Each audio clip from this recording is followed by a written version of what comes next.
All right, guys, next thing we're going to learn about is called L'Hopital's rule. This is another way of evaluating limits that are in one of a couple of different indeterminate forms that we've seen before.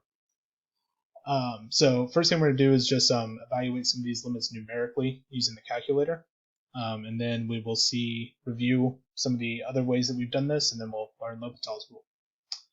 All right, so first limit we have here, this limit is in 0 over 0 form.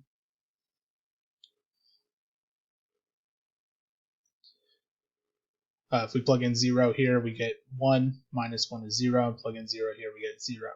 So they're just asking you to take a guess of what you think this might be. So guess whatever you like. I'm going to guess 3. The reason I guess 3 is because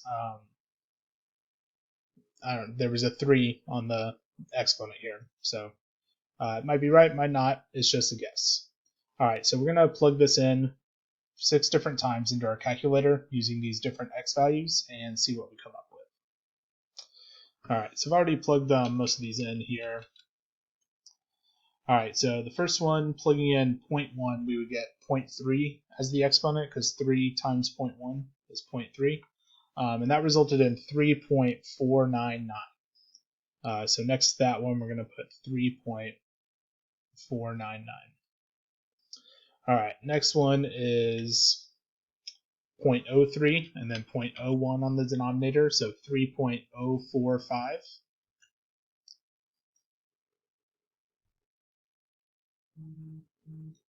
And the last one is going to be 3.00 or 0.003 and 0.001 on the bottom, so that's 3.005.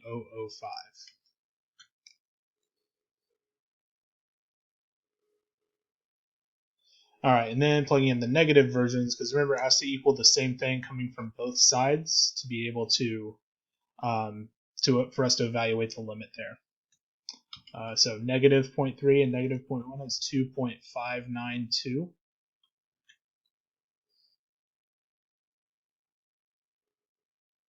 Next one with the 0.01 is 2.955.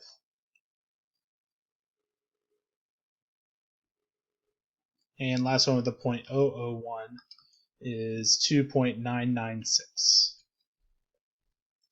So it certainly looks like it is getting closer to 3 coming from both directions. So I think my guess was right. The original limit is in fact equal to 3. All right, so take a look at our next one.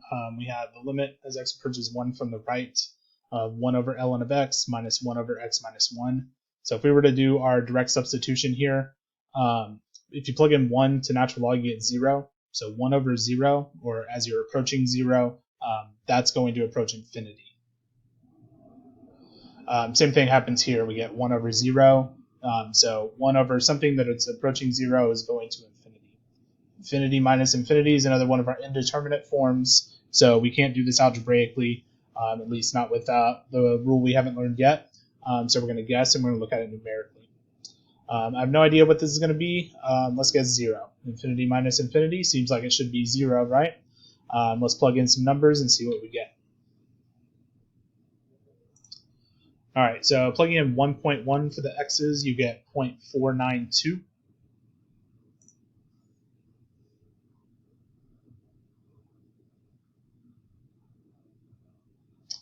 All right, plugging in 1.01 for the x's, you get 0.499.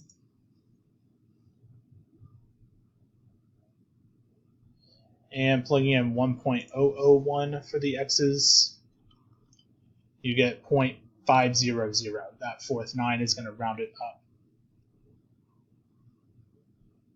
up. So it looks like this limit is going to be equal to 1/2.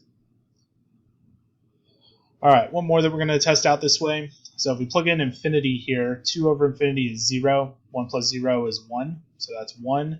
And then plugging in infinity there is to the infinity power. This is another indeterminate form. We don't know which one's more powerful. 1 to anything is equal to 1, but anything to the infinity is equal to infinity, or possibly 0 if the thing is less than 1. But either way, we don't know what this is going to be. So let's say my guess is going to be that this is equal to 1. we'll say the 1 is more powerful than the infinity.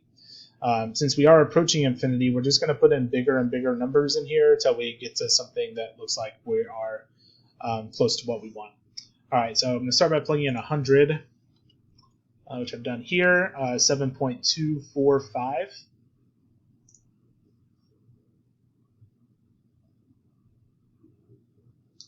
All right, then we're going to plug in 1,000, 7.374.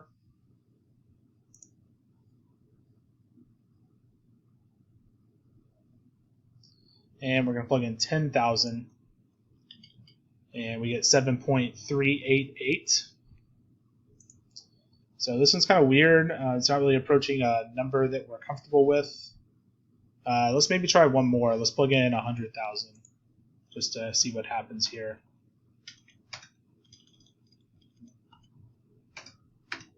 All right, 7.389. So looks like we're getting pretty close to an answer here. And I think that is the actual answer, is 7.389.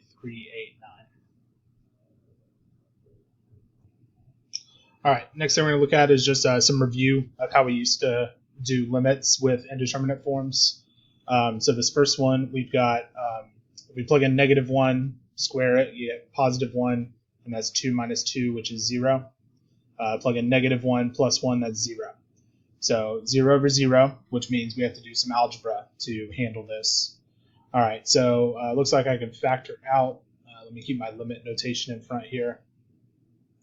Factor out a 2, leaving me with x squared minus 1 over x plus 1. Still have a 0 over 0 situation, so need to do a little more. I can factor that difference of squares into x plus 1 and x minus 1. Still have a 0 over 0 situation, so we need to cancel out those x plus 1s.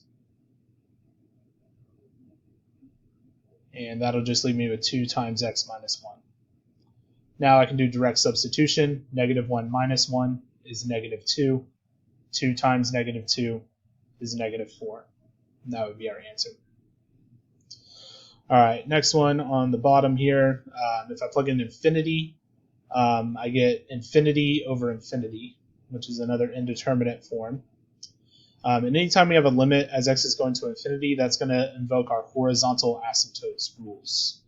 So we don't even really need to do any algebra here. We can just say this is a balanced function, and when it's balanced, we divide the coefficients. All right, so this limit is equal to 3/2.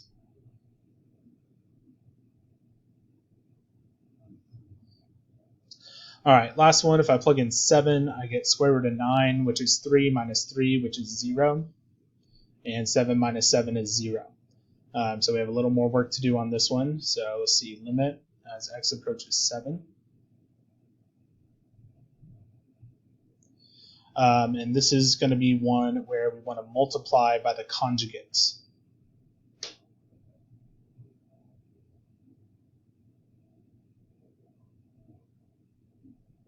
Which is square root of x plus 2 plus 3. And we're going to do this on the top and the bottom.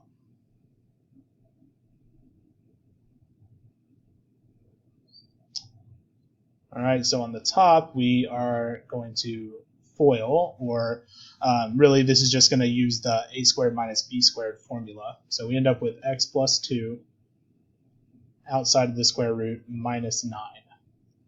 Then on the bottom, we're not going to do anything. We're going to leave it how it was.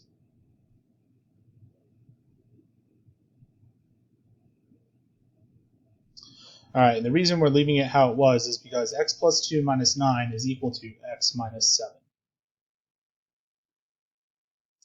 And those x minus 7s are going to cancel out.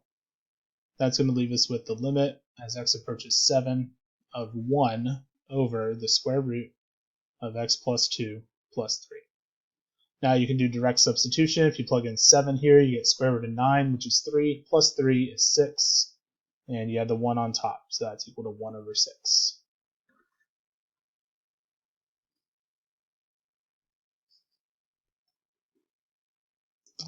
All right, so that brings us to the new rule we're going to learn, L'Hopital's rule. So anytime you have a limit in the form of 0 over 0 or infinity over infinity, you're allowed to use this rule.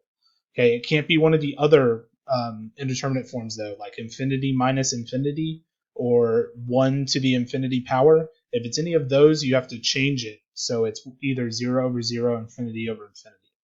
All right, so we'll look at how to do that when we get there. So the way the rule works is you have your limit of f of x over g of x, and if that is in one of the two forms that we talked about, then you can take the derivative of each of the numerator and denominator and try the limit of that.